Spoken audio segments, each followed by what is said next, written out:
media fraternity, our viewers and listeners. Welcome to our 36th post-cabinet press briefing, 5 November 2024. To lead us in this briefing session, let me invite the chairperson, Dr. Mswere, Minister of Information, Publicity and Broadcasting Services, to present today's cabinet highlights. Minister. Thank you, Chief Secretary.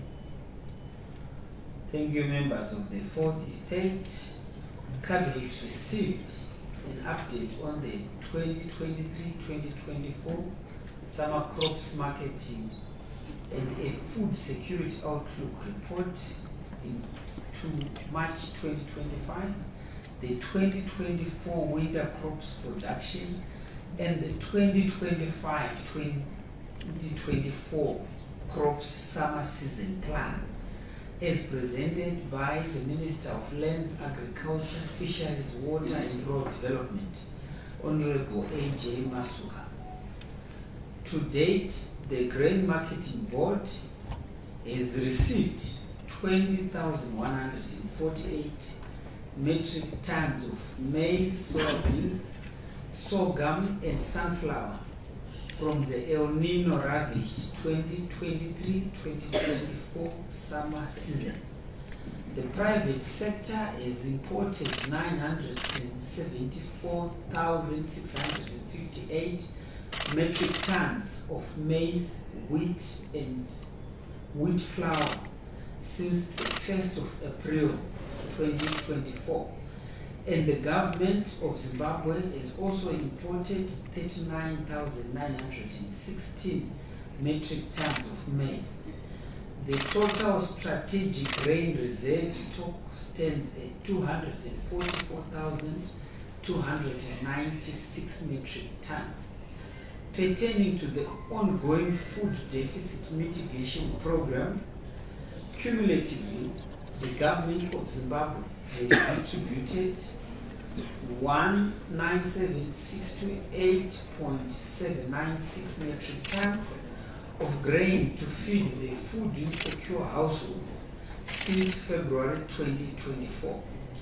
Additionally, the government of Zimbabwe has also distributed 17,421 metric tons of milling to schools under the emergency schools feeding program since the beginning of the third term, with a view of ensuring learners get a decent meal on each school day.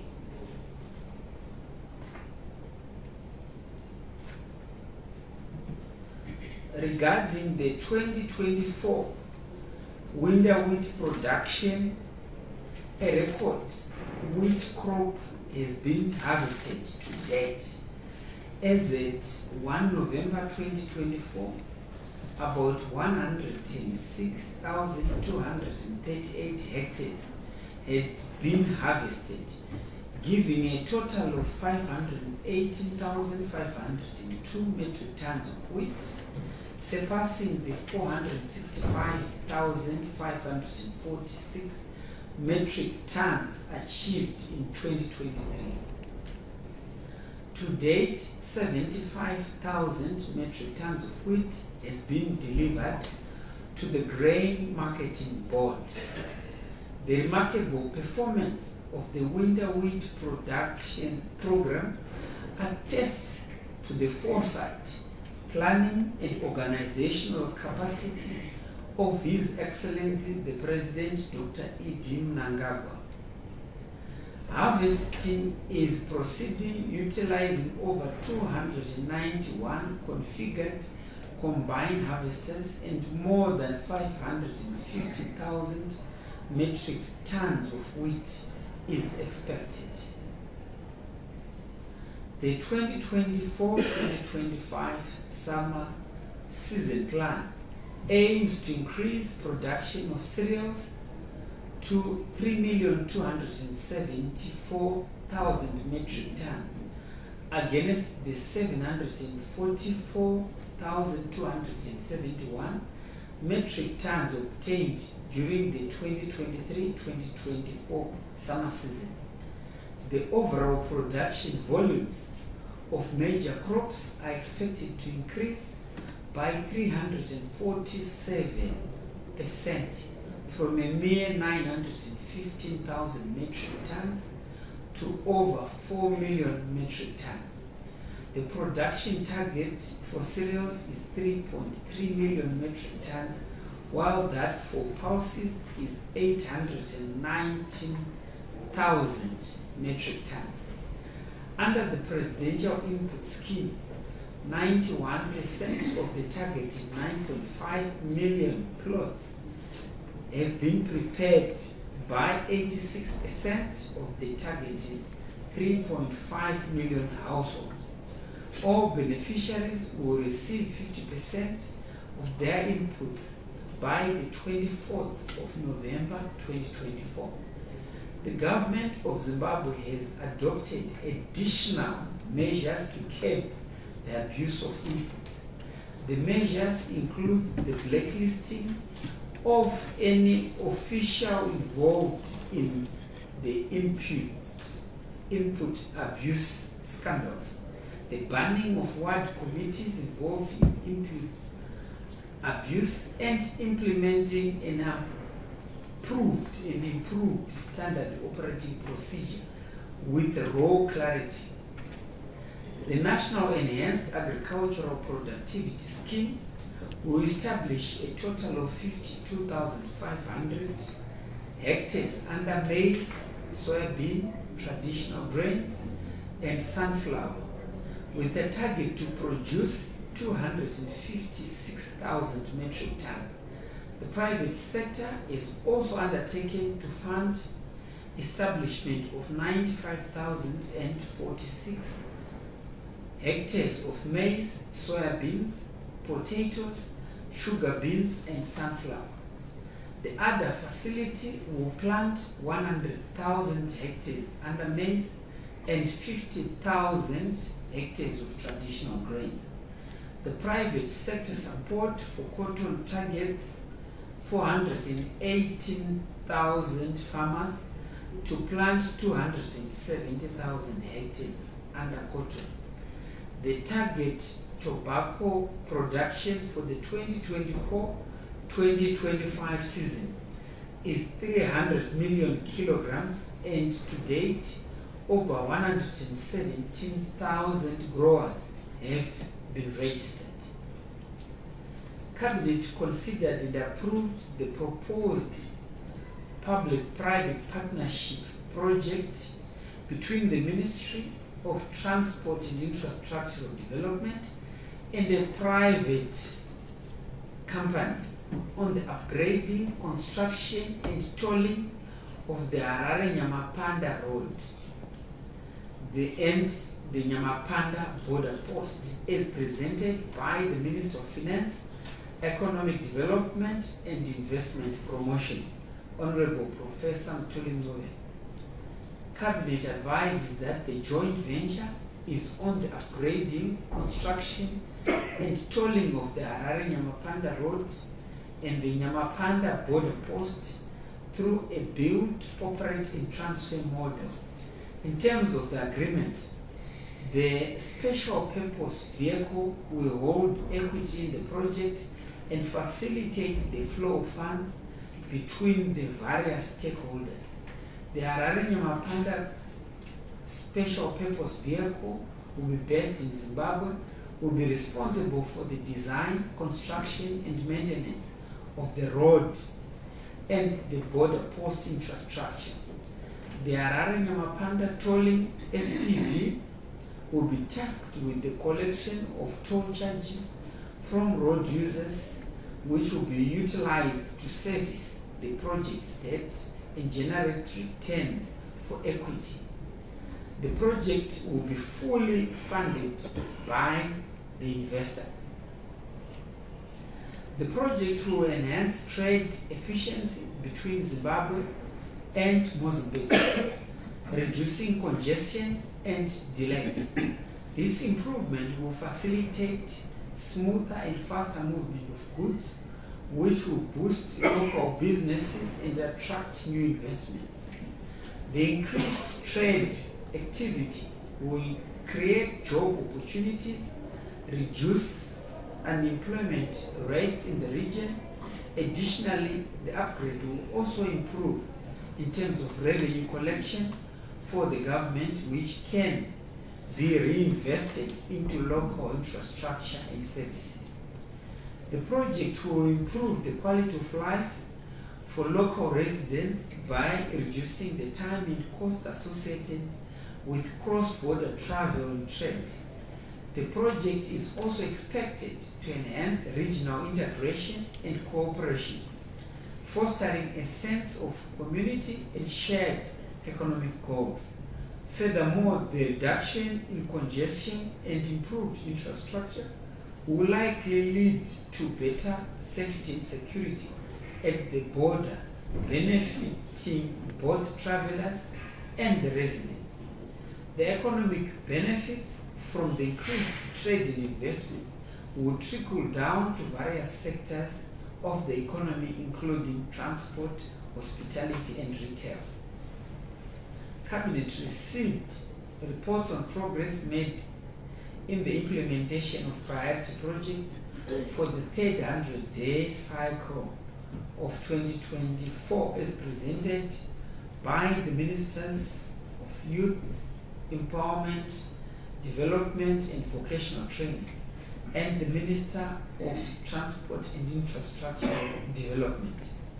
The Minister of Youth, Empowerment, Development and Vocational Training, Honorable Tinoda Machakaire, reported progress on projects under his purview as follows: that preparations for the Youth Empowerment Forum at Magamba Vocational Training, where over 10,000 youths from different provinces are expected to attend, is at an advanced stage. The awareness programs on drug and substance abuse reached an estimated 15,000 youths at various areas and also utilizing different platforms and jurisdictions. That over 1 million youths access drug and substance abuse information through a mega awareness campaign that was organized in Makonde. That the refurbishment of female hostel at Magamba Vocational Training Center, which accommodates at least 80 students, is now 80% in terms of completion. The construction of the Sigomo Vocational Training Center is ongoing and is at 75% in terms of completion. That materials for the construction of the Kadoma Vocational Training Center have been secured and a contractor is on site. That 1,081 youths have been identified and allocated to institutions for community attachment, whilst youth from Vumba and Dadaya training centers have successfully managed to complete their training program and preparations for deployment are ongoing. An area covering 3 hectares at Magamba Vocational Training Center was planted with commercial beans, while an area covering 1 hectare was planted with commercial peas under the Tabudirira Vocational Training Center. The Minister of Transport and Infrastructural Development, Honorable Felix Tapiwa Mona, reported progress on projects under his purview as follows: that the repairs and maintenance at the Robert Gabriel Mugabe International Airport in Harare is at 98% in terms of completion and will be completed this year. That the construction of the 3.8 kilometer for the cycle under the Harare Mashingo Bike Bridge road upgrade is complete and has been opened for traffic. The construction of the Mbudzi interchange in Harare currently stands at 77% in terms of completion. 2 bridges at Amalinda Road and Harare Drive, missing link, have been completed and opened to traffic. The Mashingo Glenora Loop was opened to traffic. The 1.6 kilometer road, the Amalinda Road, was completed and also opened for traffic. And the 750 meter Harare Drive missing link has been completed. That 10 kilometer surfacing of the 20 kilometer targeted under the Harare Kanimba Road upgrading in Harare and Mashonaland Central provinces was completed and opened to traffic, and construction has been registered in terms of progress, which has reached 60% in terms of completion. And that the 8 kilometer road under the Shurugwi Mandamawi road rehabilitation in Midlands province was commissioned and opened to traffic. Cabinet considered and noted the preparedness for the hosting of the extraordinary summit of SADC heads of state and government as presented by the Honorable Vice President Dr. CGDN Chiwenga. The nation is informed that an extraordinary summit of SADC heads of state and government is scheduled to be held in Harare from the 16th to the 20th of November 2024, primarily to address emerging issues of regional significance. The summit is also expected to be briefed on political events in the region, including the recent elections in Mozambique and Botswana and the upcoming polls in Namibia. Preparations for hosting are at an advanced stage, and the technical subcommittees have already started convening meetings to prepare for the extraordinary summit. The subcommittees will ride on the already established protocols which facilitated the successful hosting of the 44th SADC Summit in order to ensure the seamless convening of the extraordinary summit. Cabinet considered and approved the Memorandum of Agreement between SADC member states regarding the establishment of a SADC Center for Renewable Energy and Energy Efficiency as presented by the Minister of Justice, Legal and Parliamentary Affairs, Honorable Ziambi Ziambi. To ensure universal access to sustainable modern energy by 2030, the government of Zimbabwe continues to explore and incorporate clean and efficient energy sources to meet the country's energy needs. To achieve this, the government initiates and promotes cooperation with private and public entities, regional and international bodies. The MOA between SADC member states regarding the establishment of a SADC Center for Renewable Energy and Energy Efficiency in Namibia will allow Zimbabwe to join the SADC region in facilitating access to modern and clean energy and improved energy security across the region by promoting market-based uptake of renewable energy and energy-efficient technologies. The cooperation will enable the creation and reinforcing of ecosystems for renewable energy development and deployment at national and regional level, development of technical facilities that can pilot and demonstrate replicable renewable energy applications, assistance in testing and standardization of energy efficient technologies, training and skills development, and the implementation of a global network of knowledge and expertise to be utilized for deployment. Cabinet considered and approved the accession of the trade-related aspects of intellectual Property Rights Amendment Protocol of 2025 as presented by the Minister of Justice, Legal and Parliamentary Affairs, Honorable Ziyambi Ziyambi. Zimbabwe is a member of the World Trade Organization and is party to its agreements. In January 2017, the protocol amending the trade-related aspects of intellectual property rights entered into force. This provides for medicines to be procured under special compulsory license for export to countries particularly reliant on overseas supplies to meet the needs of their patients. It secures a legal pathway for access to affordable medicines as a permanent part of the agreement, and it creates a very valuable public health safeguard.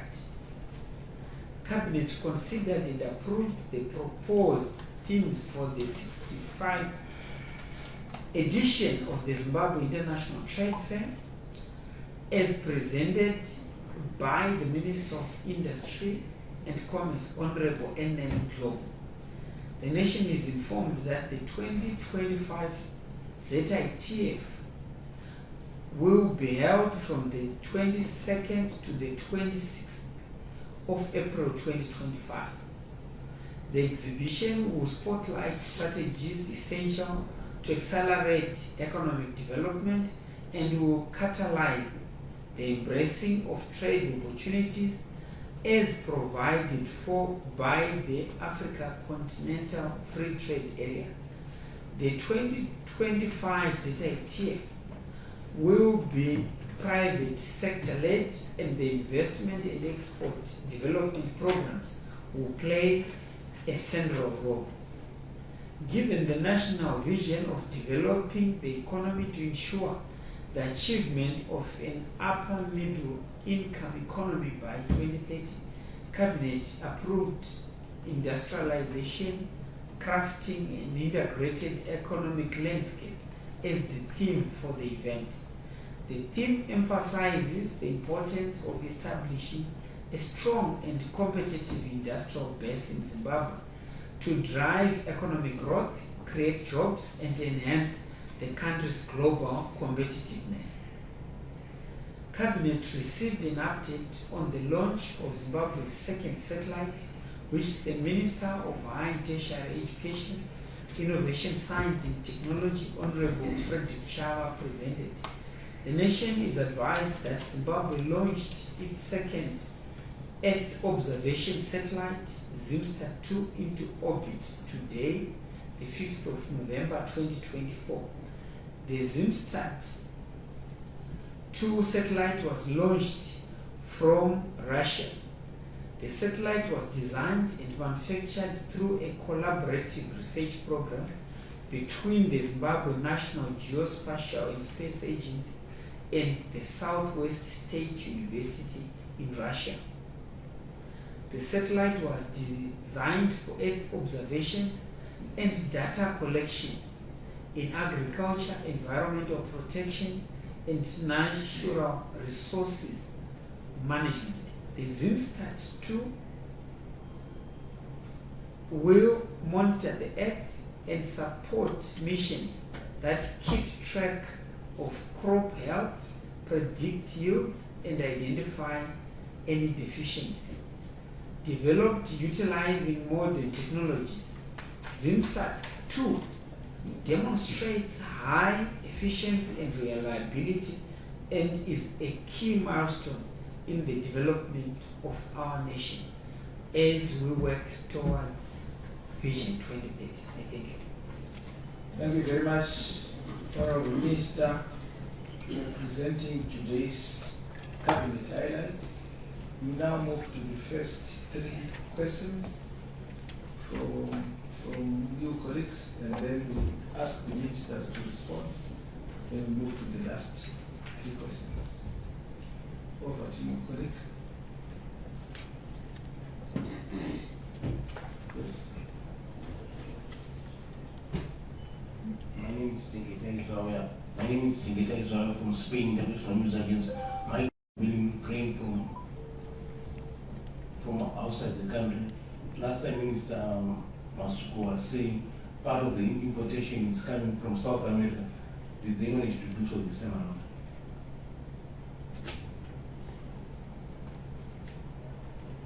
This opposition will from the year out. My question is directed to the Minister of Finance. What is the expected timeline for the construction and operational phases of the project of the Nyamapanda Road? The follow-up question to that, what plans are in place for the long-term maintenance of the road once it's operational? With your intelligence, You want to sort out? yes, I said different question. All right, okay. The other question is direct to the Minister of Higher and Tertiary Education. What advancements in technology or capabilities does this satellite incorporate compared to its predecessor? Yes. What was your question? What advancements in technology or capabilities does this new satellite incorporate compared to its predecessor, the satellite which was satellite 1? Thank you, Chief Secretary. My name is Dr. Chisiwa from the NBC. My question is directed to the Minister of Higher and Tertiary Education. We have seen quite a number of good innovations that are being done from colleges and other institutions of higher learning. How far have you gone in terms of providing startups for those innovations not to die a natural death? Since we have seen so many innovations from robots, how far have you gone in terms of supporting those innovations in the mainstream industry? Over to you, Minister. Thank you, Chief Secretary. The first question, I'll deal with it. But I will allow Professor Mtuleni to deal with the timeline for the Nyamapanda Road and the maintenance plan for the Nyamapanda Road. Over to you, Professor. Thank you very much, Chingwere, for the question. Chingwere from the Herald. Two questions regarding construction time as well as maintenance plans for the Nyamapanda Road. First of all, this road is about 232 kilometers long, and it goes to a very important border that takes travelers and economic agents through Zimbabwe into Malawi. It's a very important road, and the project, by the way, includes both the road and then the border post as well. So the expectation is that this project will take 3 years to complete from the date of signing the concession agreement, which will then be agreed to as from the day the negotiations will take place. Once that is completed, signed off, then it takes 3 years to construct this road as well as the border post to allow for easy access through the border into Malawi. So in terms of maintenance, this project is a build, own, operate and transfer arrangement, what you call a BOT arrangement, and it includes maintenance as part of it. So over the next 25 years, it's a 25-year concession, the project promoter, which is Hena Resources Private Limited, will maintain this road as part of that arrangement. And the government will obviously only deal with maintenance issues after the 25 years that is envisaged. But of course, should the project promoter recoup their profits well before that, then government's takeover of maintenance may happen sooner than the 25 years. But as things stand, the contractor will, or the promoter will maintain the road over the 25-year concession period. Thank you. Thank you, Prof. The second two questions are in terms of the ZIMSAT 2 to Honorable Dr. Shawa, in terms of the advancement of technology and also about the support in terms of innovations that have taken place across all universities. Over to you.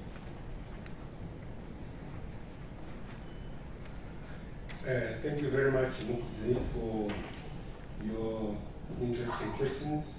I think first and foremost, we should really salute ourselves for being able to be part of the science and technology that is able to send satellites into the atmosphere and to use those satellites to observe what we want to know about what what is happening to our Earth as a result of what's happening in the skies. First and foremost, the intention is really to get to know how the movement up there affects what we are doing on Earth. And in this particular case, it's the need to understand how the weather is going to be affected, and therefore to advise appropriately the farmers on what's coming. Also to be able to predict when the El Nino is coming or when the El Nina is coming, whichever, the satellites will be able to inform the meteorology department, and the meteorology department will be able to inform our farmers on what to expect. And this alone is extremely useful for purposes of our own food security and so on. But in addition, the satellites are also able to glean into our Earth in terms of minerals, and we're able to know exactly where what minerals, what ores are in general situations. And so it is extremely important that Zimbabweans are able to do that. And you know that we don't have to go anywhere far. We have an Earth station in Mazoe, and this is what we use for observation to get to know what's happening. And this Earth station is very important. It is the same Earth station that is being utilized by our second satellite, is utilized by our first satellite. So we continue to gain information on our own from above our own country with time. So that is extremely important. The advancement in technology is also, in collaboration with other systems, is also something that we really must appreciate and applaud our president for respecting science so much. The first satellite, as you know, we launched that in collaboration with the Japanese.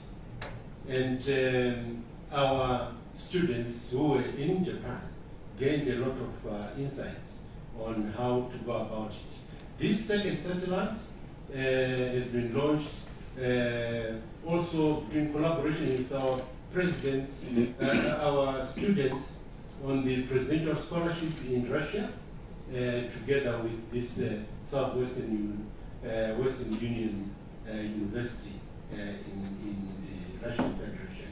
So it is first just the accumulation of knowledge, the ability to use this knowledge to scan your country on your own.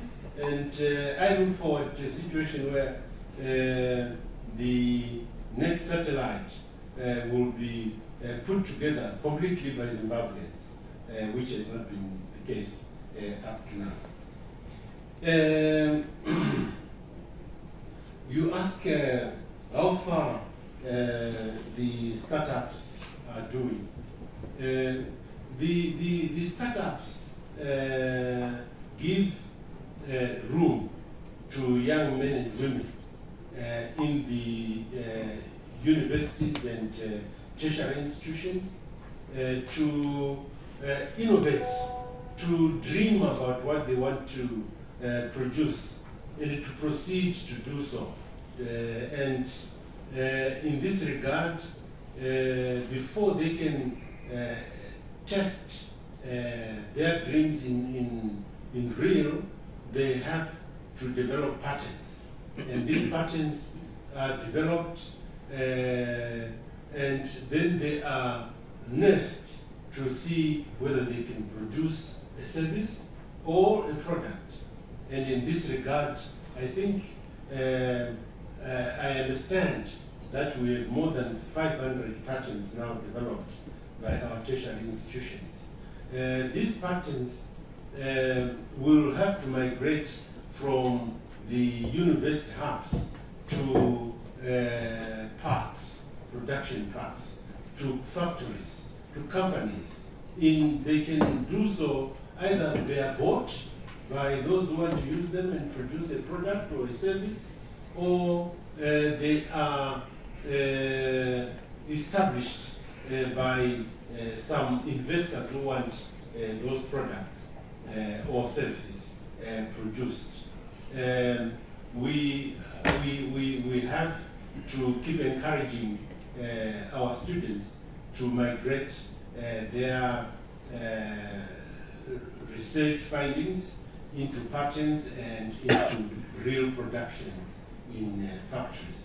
Mind you, these patents are also available to those who may want to purchase them and use them to produce products for themselves. So they are quite open. A number of such patents are available. So we look forward, like you do, to a situation where industrial parks will be produced, will be built on the basis of these patents which our universities are producing. I thank you. Okay, thank you, Dr. Shara. To my colleague, the private sector has been importing from many different countries. I want to empower you with the statistics to assist you in terms of the resilience building exercise in order to ensure that as a government we take care of the vulnerable, including the urban population, and also in terms of stock feed production. The current statistic is that 974,658 metric tons of maize, wheat, and wheat flour has been imported since April 2024. And the requirements are in order to cater for food requirements until March 2025. A total of 807 import permits were issued to 420 companies in order to import 4,131,260 metric tons of maize by March 2025. The issuance of import permits 4 times the estimated deficit is being put in place in order to stabilize the prices and also to eliminate arbitrage opportunities. So this is the current statistics as part of the resilience building mechanism to cater for the population of Zimbabwe. Thank you. Thank you very much, Honorable Ministers, for responding to those questions. Let us move to the last round of 3 questions. The last 3 questions. Yes. Kosankomo, freelance journalist. With your intelligence chief secretary, I have got 2 questions. Okay. The first one is, Honorable, I want to understand how bad is the situation in Mozambique. Secondly, the second one goes to Honorable Shara. We wanted to find out the monetary value involved in the launch of the second Zinsat. Thank you. You wanted to find out? The first is how bad is the situation in Mozambique. The second was the monetary value that is involved in the second launch of the Zinsat.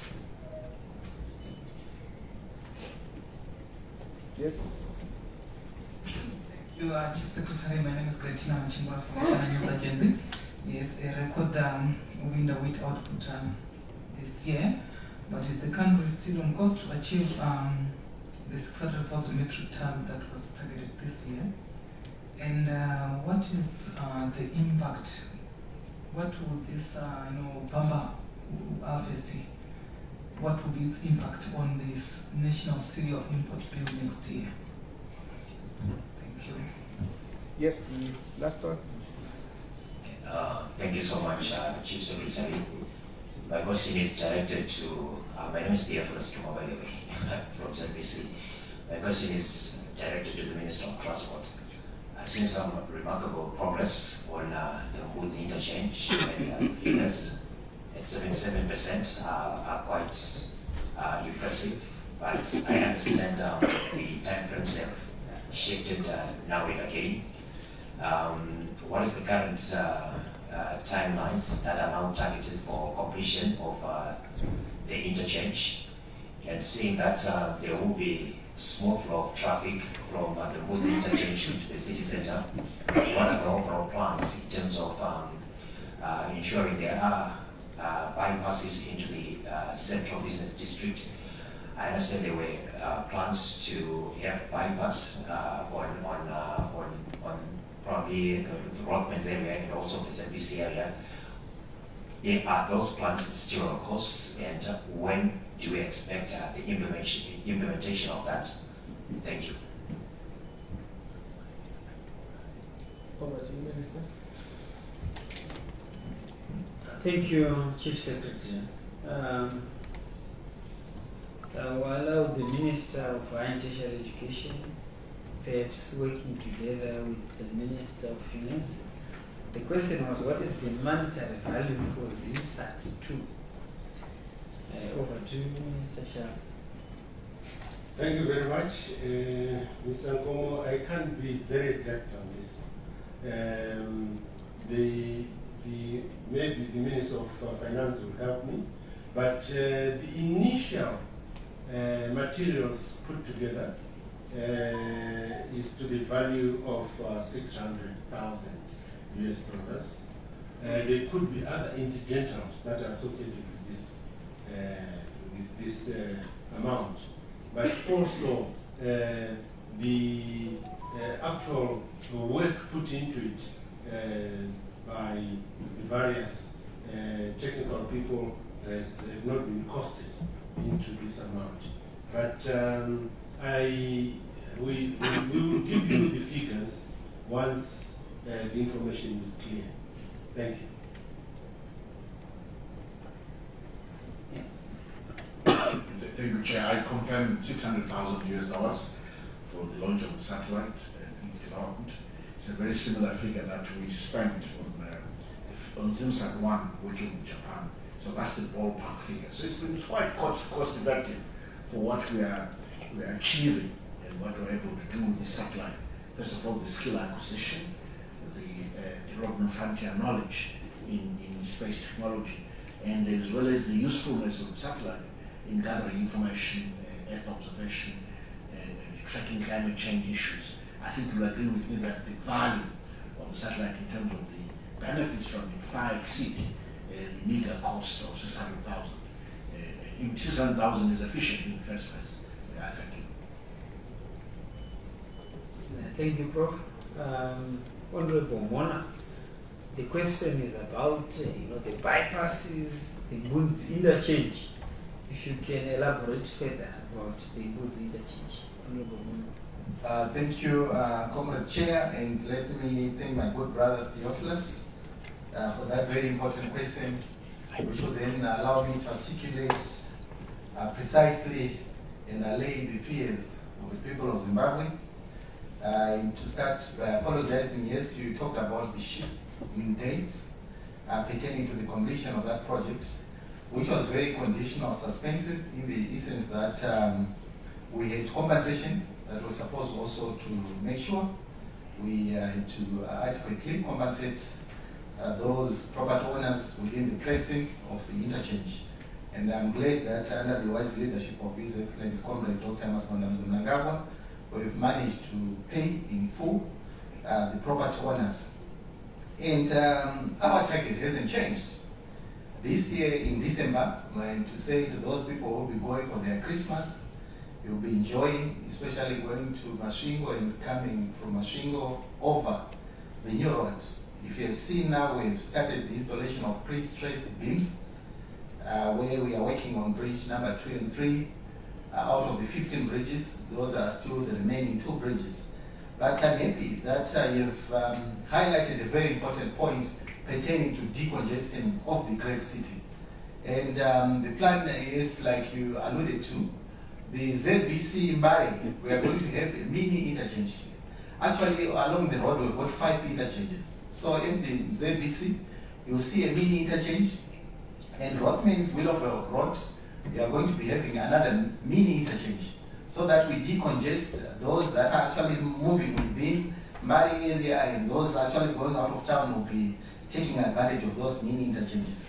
And maybe to rehabilitate the existing flyover at Simon Mazoroze, where you were getting also social media reports that it's no longer sound, it's still sound, the bridge and the flyover, but we're going to redo it again.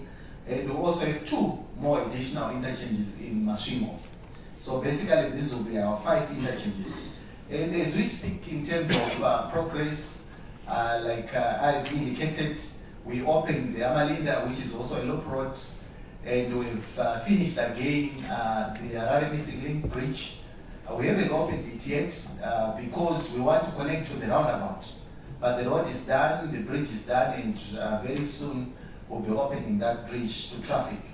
And these initiatives are also there to buttress and also ease the congestion, especially within our great city. But I want to say to the people of Zimbabwe, yes, the project is taking long, but find peace and joy that as we move towards the end of the year, you will see tremendous progress and you'll be enjoying the spaghetti road at the end of the day. Thank you so much. Thank you, Minister Mona. To my sister, the numbers that I elaborated, it's a comparison in terms of the winter wheat production, where we've reached a record as at 1 November 2024, about 106,238 hectares had been harvested, giving a total of 518,502 metric tons of wheat, surpassing the 465,000 metric tons achieved in 2023. And to date, 75,000 metric tons of wheat has been delivered to the Grain Marketing Board. The remarkable performance of the winter wheat program attests to the foresight, planning and organizational capacity led by His Excellency the President, Dr. E.D. Mnangagwa. So this is the comparison that we keep doing extremely well. That's the statistic. My brother Costa Nkomo, of course we do not communicate on behalf of the government of Mozambique. But from the reports that we've received, the situation is very stable and peaceful. Thank you so much.